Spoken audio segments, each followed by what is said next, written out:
I didn't count my calories this week, and this is what happened.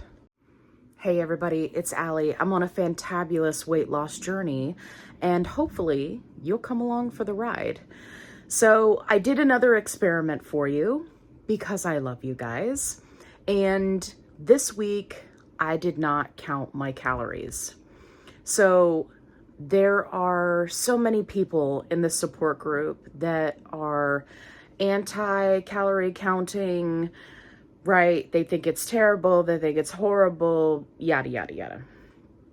And then there are others who find that calorie counting is detrimental to their mental health.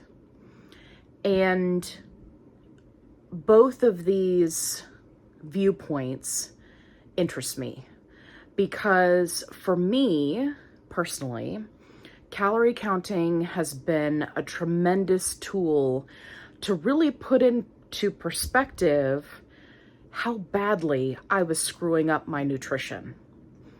And that's me just being 100% honest with you, because previously in life, I had not calorie counted for like 20 years. And when I was calorie counting 20 years ago, I was doing it completely wrong. But I didn't know that at the time because I didn't do a lot of research on it. I was just like, oh, I'm supposed to meet this arbitrary number so that I can lose weight. Okay, I'll do that. And then I would restrict, and then binge because I was starving. And it was a vicious cycle. And I'm sure that many of you watching have been in that situation. And so I wanted to do this experiment to A, see what would happen, to be able to show many of my followers who either don't want to calorie count or it's not mentally healthy for them, that there is another option. And it's been a huge success this week. So I won't leave you hanging. I lost 1.5 pounds this week, and I'm very excited about that. Anything over half a pound, I'm excited, because previously, before being on this medication, I wasn't able to lose weight at all. Not a quarter of a pound, not half a pound. So for me, I try to always keep that in the back of my mind that, you know, when I do have weeks where I lose half a pound or maybe even no weight at all, that it's still a vast improvement from what I was doing before getting on this medication. Now, when people think calorie counting, they think about one of these. It would help if it wasn't upside down.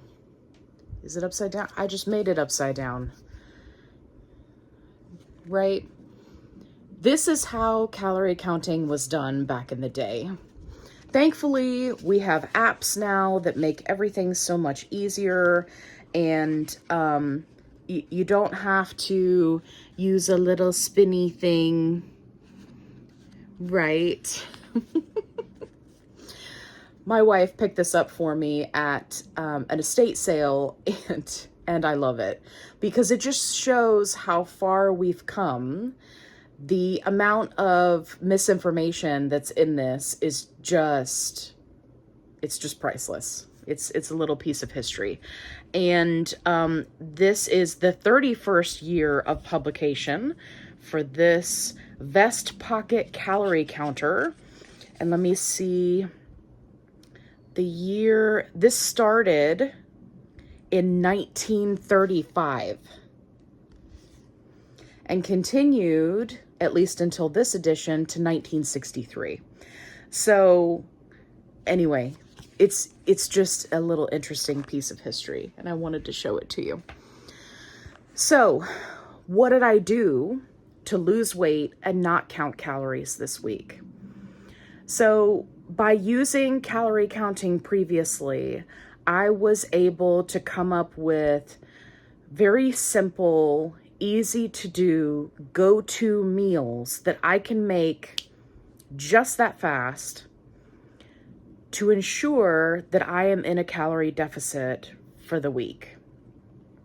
And I know that many people struggle with this. It was one of the things that I mentioned in my, feeding your family on a GLP1 medication video that I just put out. And we live in a world where we're constantly being bombarded with these complicated recipes, right? With like 20 ingredients. We're still stuck in the mindset of, everybody has to sit down at the table and eat the same thing.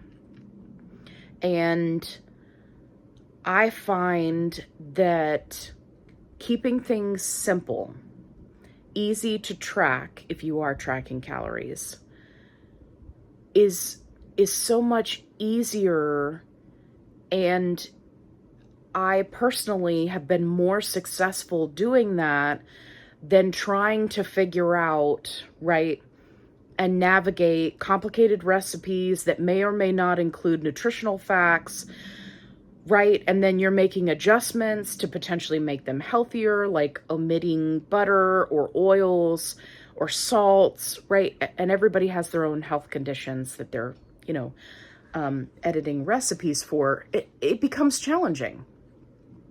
So I've been keeping it really simple. And it works. For me, anyway.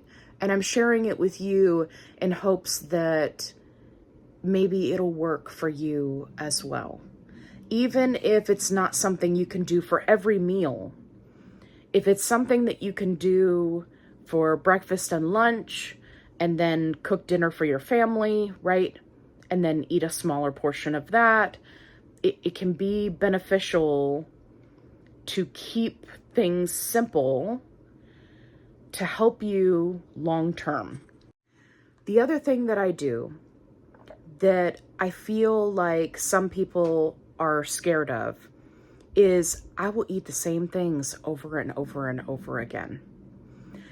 And again, this falls back to us being bombarded with advertisements, with recipes, with cooking videos. You don't have to have something different at every single meal. And I know that there will be people who disagree with me, and that's okay. I encourage you to give it a try, because until you've tried it consistently, I think that you may find that it's not as boring as you think it is. And it can actually be freeing, because what ends up happening is you release yourself from having to make or put a lot of thought process into, what am I going to make? Oh no, we had that last week. Oh, what do I feel like eating? And for me personally, that can be a lot of energy, right? I used to look for recipes, look for this, look for that, watch TikTok videos, watch YouTube videos. I would see things cooked on, Food Network, and I was like, oh, I want to make that. And I'd go look up the recipe, right? And not only was it inflating my grocery bill unnecessarily, but it was also causing me a lot of stress, because trying to track those meals was a nightmare, especially if you're not weighing out each individual ingredient. And let's just be honest, who wants to do that for the rest of their life? I'm all about using calorie counting as a means, as a tool for learning. I think that for others who are in a similar situation to myself, who just vastly overate, and not only overate, but ate calorie-dense foods 3 times a day, calorie counting can be a useful tool. but it doesn't necessarily mean you have to do it forever. Now, in full transparency, I will be going back to calorie counting, but not from an unhealthy mindset. I will be going back to calorie counting because I still feel like there are areas, especially when it comes to my salty snacks, which you guys know I've been honest with you about before. I know that there is room for improvement, especially in my sodium intake. And that's my burden. That's my goal. One of the things that I'm learning to be better at. So I will be going back to tracking. But I wanted to do this experiment to show that releasing yourself from the pressure of having to make the decision 3 times a day about what am I going to eat? What am I going to make? What am I going to cook? You don't realize how heavily that can weigh on you. Had a crazy hair. Until you don't have to do it. And you can take something that you're eating that's very simple and switch it up so that it's not the same thing every day. Because I know that some people don't like that. So if I have a rotisserie chicken and I use my low-carb tortillas or lettuce wraps, I'll make that differently every day for lunch. One day I'll have a Caesar chicken wrap. One day I'll have a chicken bacon wrap and use my chicken bacon, which if you haven't seen, you need to, because chicken bacon is the best. Chicken bacon, it's bacon, but it's chicken and it's bacon. Everybody loves bacon, but it's better when it's chicken and it's bacon. Chicken bacon. There will be another day when I have like a Southwest style wrap, right? You can change it up so it's not the same flavors over and over again, but the base components are the same and they're easy to track. And that can be a great way to help you, especially when it comes to breakfast and lunch. And then if you need to cook a meal for your entire family, right, you've already got that foundation of the day where you're getting in protein, you're getting in fiber, you're being mindful of your portions, right? All of those things that help us to lose weight by the end of the week, you've already got that foundation for the day. And then if for dinner you decide, hey, I don't feel like cooking, I've got this frozen casserole that I put together and meal prepped and put in the freezer, I'm just going to throw that in, and then I'm going to make sure I pair it with some vegetables, a salad, right, to get that fiber in. You can still have that leeway of calories at the end of the day to still meet your calorie deficit so that you lose weight for the week. And this is a strategy that has worked very well for me. And I'm hoping that by sharing it with others, it will help you. And let me give you an example. I was following a YouTube creator who she literally ate the same thing every single day. And she was somebody who did heavy lifting.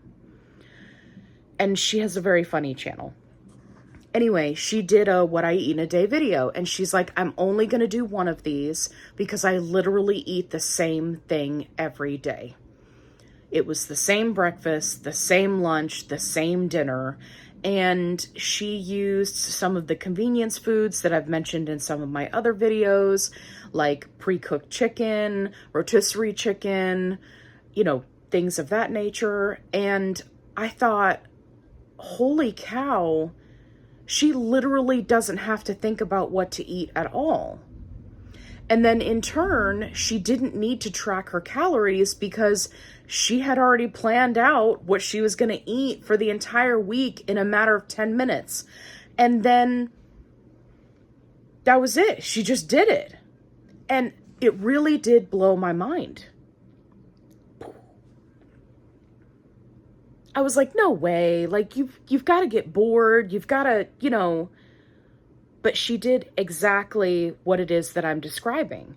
So when she gets tired of chicken, you know, chicken breast, broccoli, rice, she switches it up. Switches out the vegetables, switches out the side, changes the flavor for the chicken. Because chicken is a blank canvas.